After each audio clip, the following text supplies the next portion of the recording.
All right, so hi. Hi. I'm Justine Bruyère, and I'm an instructor at Vanderbilt University in the Department of Teaching and Learning, Nashville, Tennessee. And I'm sitting here with Dr. Emily Pendergrass in her Vanderbilt office. She has a large window and a Keurig, which is why we're here and not in my cubicle.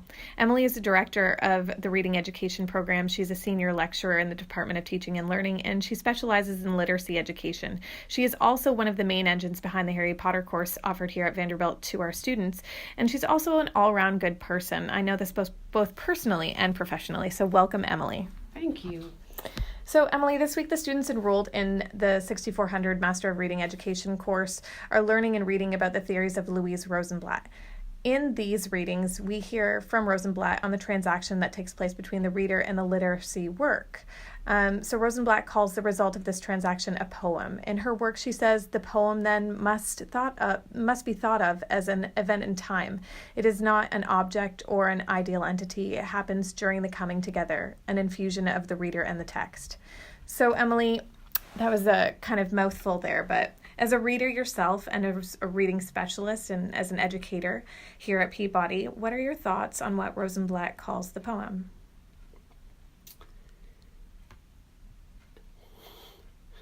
I think it definitely it speaks to me because we have to have that marriage of the reader and the text together.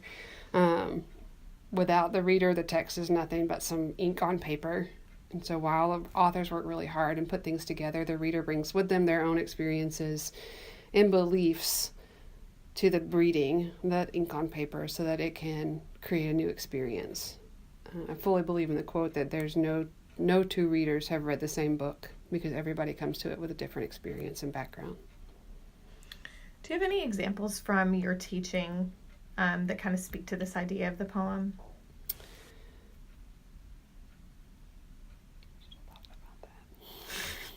Kind of putting you on the spot here. On the spot. But I remember you saying that your students who you previously taught were students who, probably weren't picking up a book at home at night. Yes. I think this is what this question is asking, and you can stop me and I will come up with a different example of making the match and really thinking about who the reader is and who they want to be and their interests and how to build that into their reading life and build them up as readers. If students like things on horses, they can read on horses. If they like things on motorcycles, they can read about motorcycles, and then we can start to take small steps towards other things to build a broader range of reading. But the first piece is identifying as a reader, and that's pulling from your background knowledge and building success as a reader so that you can branch out and read other things. Mm-hmm.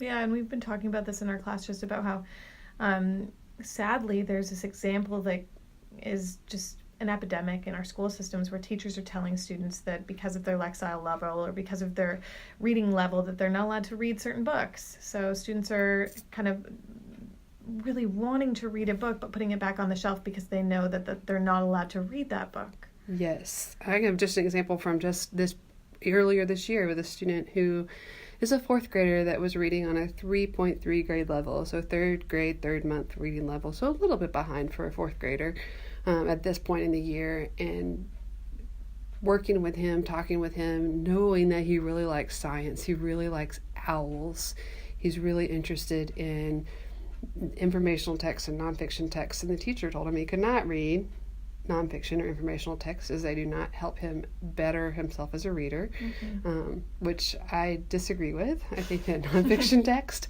informational pieces are harder to read often and really help you as a reader because you're building knowledge.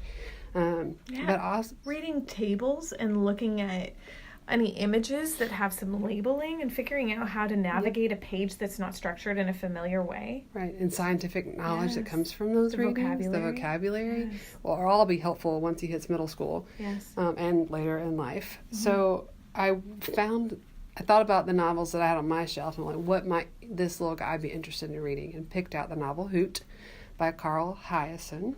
I think that's how you say his name. Yeah, we'll just bleep that out. Okay. When you don't know, you say it with confidence. Yeah. Is it still recording? Yeah, I think we are. Okay, good. Mm-hmm. We're going to bleep that just out. Make sure, yep. Okay. By Carl Hiaasen. And It's hard to know. it is about owls in Florida and their destruction. And so I knew it would be something that was really interesting to Naveen, or to the child, and thinking about who he was as a reader and who he is in life, and that knowing the things about him in science, also knowing that the teacher wanted him to read a narrative book, gave him this book, and the teacher told him absolutely not. It's not something he's allowed to read because it was on a level 5.2. And I said some not nice words and said, read that book anyway. You will love it. And so he's finished the book, done his project on it. Teacher's amazed at his progress, and that he was able to comprehend. And that's his background knowledge and his understanding and his interest fully in this novel. You've sold me. I want to read it. I just looked it up. It's a Newbery Honor. It is a Newbery Honor. But she said that the teacher said it was too hard for him, based on that one quantitative number. And we know that it is more than that. It is the reader. It's the reader and the task. It's what the student brings with them. It's the knowledge that they have that helps them access text, not a third grade level book. When you're a really smart kid, you just haven't been able to be connected with the right text at this point in his life.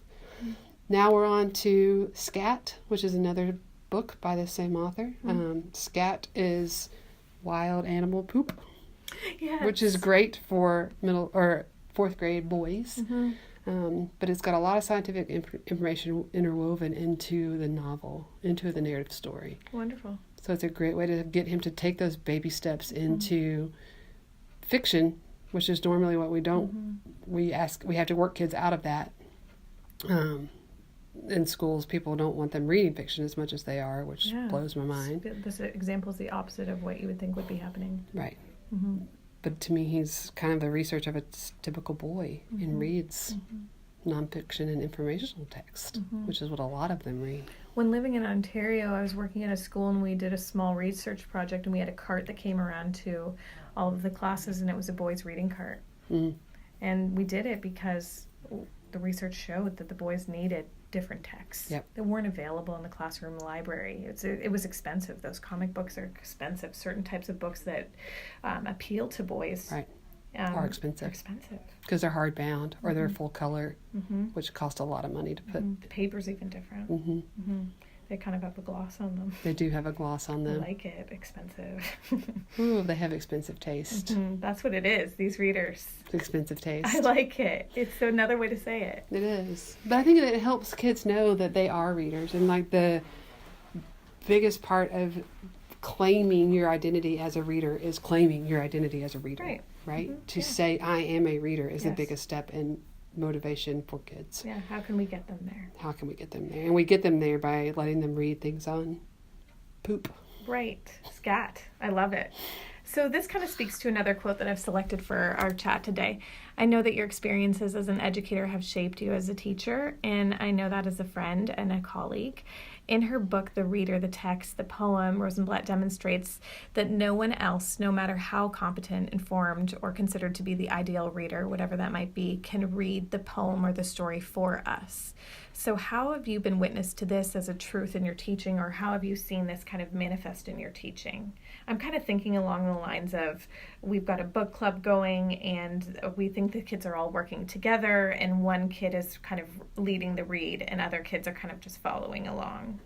Or maybe you're reading together as a whole group, and there's some shared understandings, but some people aren't following. What do you think? It relates almost to the quote that I just said, no two readers ever read the same book. Because I'm coming at it with a 40-year-old perspective, white, female. And even when you're doing a whole class read or a small group or lit circles, everybody has their own perspectives. And I've seen that in classes several times where I think that they're getting one message or one idea or one life lesson out of a book, but that's my life lesson out of the book.